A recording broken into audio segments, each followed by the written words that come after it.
সন্ধ্যা এটার যন্ত্রণা আর ভালো লাগতেছে না। কি উপরে উঠছিস কেন? হ্যাঁ আম্মু, দেখছো নবাবজাদির কাজ? পড়ার টেবিলে উঠে সুন্দর মতো গা চুলকাচ্ছে। হ্যাঁ, কি এত যন্ত্রণা করিস কেন?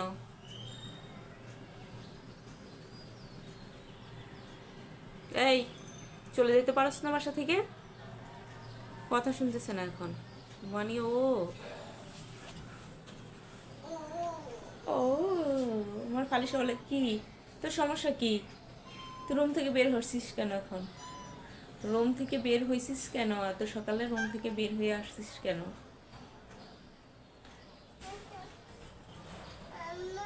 জি আম্মু।